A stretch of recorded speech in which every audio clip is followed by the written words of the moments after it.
Practice करना है। अगर आपकी तैयारी हो गया है देन डेफिनेटली आपको ये 3 सेट जो है पेपर में बैठने से पहले तक इसका टेस्ट दिला के आपको जाना होगा एग्जाम दिलाने के, ठीक है।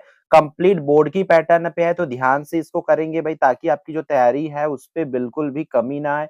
3 घंटे का पेपर है तो 3 घंटे में सॉल्व करके देख सकते हैं। जैसे ही बोर्ड में पैटर्न में जिस पैटर्न में क्वेश्चंस आना है वैसे ही आपको प्रोवाइड कराया जा रहा है। आप जब एग्जाम में देखेंगे तब आपको 19-20 की फर्क जो है बिल्कुल मिलने वाली है, ठीक है। तो यहाँ पे चलो देखते चलते हुए फर्स्ट क्वेश्चन क्या बोल रहा है, खंड अ सही विकल्प चुन करके लिखना है भैया आप लोगों को। सेक्शन ए क्या दिया, मल्टीपल चॉइस क्वेश्चंस, ठीक है। तो इसमें मैं आंसर्स नहीं बता रहा हूं भाई, आंसर्स आप लोगों को बाय सेल्फ करना है, क्योंकि practice paper as a test लिया जा रहा है, इसलिए आंसर्स अभी इसका नहीं कराया जा रहा था। आप लोग आंसर्स जरूर कर लेंगे। सही विकल्प का तो मैं नहीं बोलूंगा, बट इसके जो सब्जेक्टिव क्वेश्चंस है वो मोस्ट इंपॉर्टेंट है भाई, उसको करना है, मतलब करना है, ठीक है। और तीनों सेट डेफिनेटली अगर कर लोगे तो आपको 50+ मार्क्स आराम से आपको मिल जाएगा, ठीक है। तीनों सेट करने से याद रखेंगे, क्योंकि कोई भी टीचर एक सेट में ऑल इंपॉर्टेंट क्वेश्चंस को ईमानदारी के साथ नहीं रख सकते, ठीक है। यहाँ पर धातु का परावैद्युतांक मान कितना होता है उसे टिक करना है, ठीक है।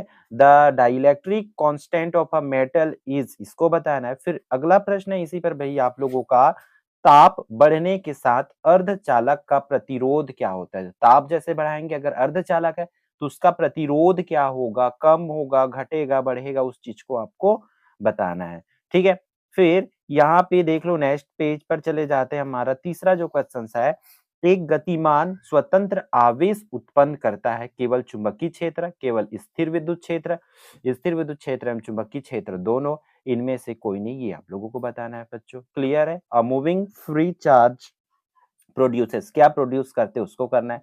क्वेश्चन नंबर 4 क्या बोल रहे हैं, एक चुंबक बंद चालक के निकट स्थित है, धारा में चालक में धारा उत्पन्न होगी यदि केवल चालक गतिशील हो। तो इस तरीके से ऑप्शंस दिया है, उसको आपको टिक करना है भाई। आप लोगों का वो क्या है, निम्नलिखित में से विद्युत चुंबकीय वर्ण क्रम में नहीं है, कौन जो है, गामा किरणें, एक्स किरणें, बीटा किरणें, सूक्ष्म किरणें, उसको आपको टिक आउट करना है। फिर नेक्स्ट वन है, पानी में वायु का बुलबुला कार्य करता है अभिसारी लेंस की तरह, अपसारी लेंस की तरह, समतल प्लेट की तरह, ये सभी हो जाएगा।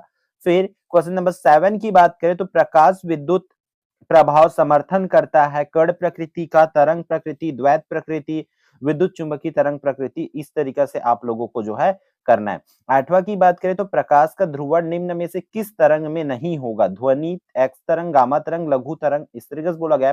फिर 1 mu के द्रव्यमान की तुल्य ऊर्जा होगी, कितनी ऊर्जा होगी उसे करना है। नेक्स्ट वन है, ऊर्जा बैंड अंतराल अधिकतम होता है धातुओं में, अर्धचालकों में, अचालकों में, अर्धचालकों में, इस तरीके से आप लोगों को दिया हुआ, अति चालक था ऊपर का, ठीक है।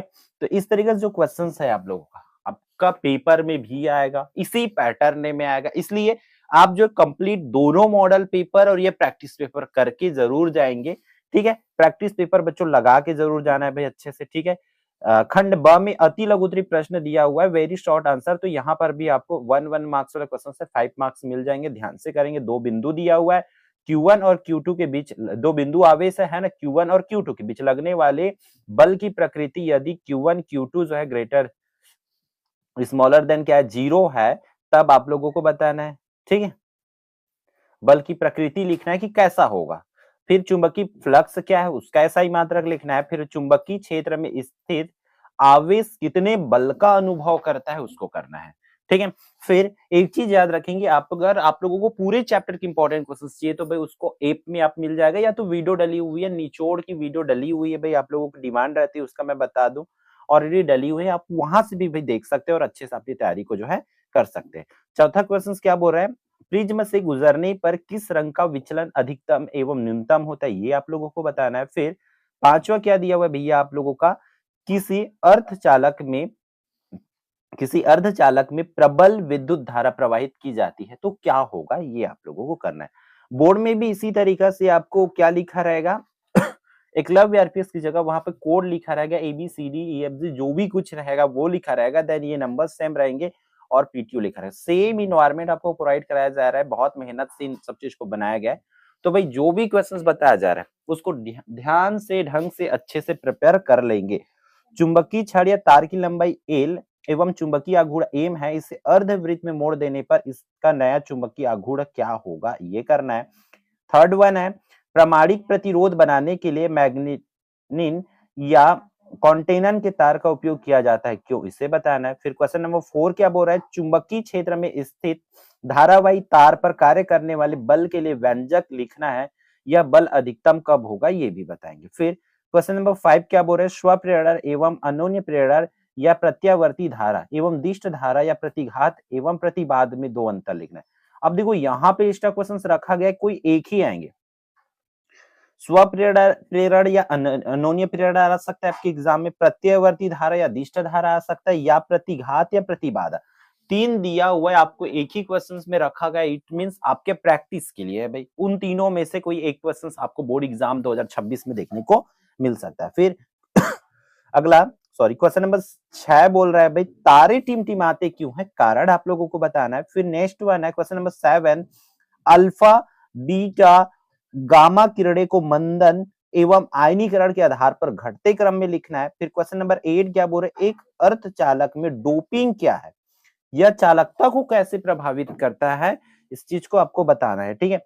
फिर क्वेश्चन नंबर 9 की अगर मैं बात करूं तो क्या दिया हुआ है भाई, यहाँ पर 2pf एंड 3pf और 4pf धारिता वाले जो है तीन संधारित्र समांतर क्रम में जोड़े गए, तब संयोजन की कुल धारिता बताना है। संयोजन को 100 वोल्ट के संभरण से जोड़ दे तो प्रत्येक संधारित्र पर आवेश जो है ज्ञात करना है। देखते हैं फिजिक्स में थे आप लोगों का। फिर प्रतिरोध किसे कहते हैं, किसी चालक को प्रभावित करने वाले कारकों को समझाना है। प्रकाश विद्युत उत्सर्जन हेतु आइंस्टीन समीकरण की स्थापना करना है। और रक्त तरंग या पराबैंगनी किरणें या सूक्ष्म किरणों का उत्पादन किस प्रकार होता है, इसके दो प्रमुख उपयोग एवं गुण लिखना है। बोर या रदरफोर्ड के या थॉमसन के, देखो एक एक साथ तीन तीन क्वेश्चन रखने का पीछे मकसद यही है ताकि आपकी प्रैक्टिस जो है अच्छे से हो जाए। बोर का, रदरफोर्ड या थॉमसन, तीनों के परमाणु मॉडल की अभिगृहित आप लोगों को लिखना ही है। फिर दिष्टकरण क्या है, अर्ध तरंग दिष्टकारी या पूर्ण तरंग दिष्टकारी के रूप में पीएन संधि डायोड का वर्णन करना है। अगला जो क्वेश्चन है इस तरीका से आपका क्या मूल्य आधारित क्वेश्चन आना है, तो ये मूल्य आधारित क्वेश्चन जितना भी आपको वीडियोस के माध्यम से कराया गया उन्हीं में से ही आएगा, ठीक है। फिर ये कर लेंगे भाई, दो अथवा करके है। फिर एक और दो मूल्य आधारित क्वेश्चन जो आना है, एक शिक्षक ने कक्षा में दो दर्पण दिखाए वाला है ना, तो मूल्य आधारित क्वेश्चंस आपको पेपर में दिए ही जाएंगे। जितने क्वेश्चंस आप यहाँ पे देख रहे हैं उसके सॉल्यूशन जरूर प्रिपेयर कर लेंगे। फिर यहाँ तो भाई ये कंफर्म ही क्वेश्चन है। मान लो संधारित्र किसे कहते हैं, समांतर प्लेट संधारित्र की धारिता का व्यंजक ज्ञात कीजिए जब दोनों प्लेटों के बीच वायु का माध्यम हो। उसके अथवा में दिया हुआ है गॉस का प्रमेय लिखकर गॉस के प्रमेय द्वारा अनंत क्षेत्रफल वाली पतले चादर के कारण विद्युत क्षेत्र की तीव्रता का व्यंजक जो है ज्ञात करना है।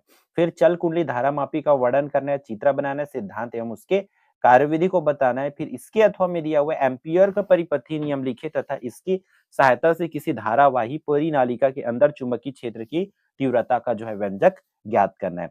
फिर क्वेश्चन नंबर 19 क्या दिया हुआ है, प्रकाश के व्यतिकरण क्या है, इसके प्रकार, व्यतिकरण हेतु गणितीय व्यंजक की स्थापना करना है। फिर इसके अथवा में दिया हुआ है लास्ट वो क्या है, प्रिज्म की अपवर्तन का नामांकित चित्र बना करके प्रिज्म के पदार्थ का अपवर्तनांक म्यू ज्ञात करने हेतु सूत्र का निगमन करना है। तो ये भाई सेट 1 होती है, सेट ए जो होती है आपकी कंप्लीट होती है। आप लोगों को तीनों सेट करना है, ठीक है। तीनों सेट जरूर सॉल्व कर लेना भाई, डेफिनेटली आपका अच्छा मार्क्स 50 प्लस तो पार हो ही जाएगा, ठीक है। उससे ज्यादा भी हो सकती है बट हम 50 प्लस की दावा कर रहे हैं, ये तीनों सेट अवश्य कर लेंगे, ठीक है। इसके पीडीएफ की बारे में बात करें तो पीडीएफ ऐप में मिल जाएगा, ऐप से आप डाउनलोड करके और भी आप रिवीजन कर पाओगे।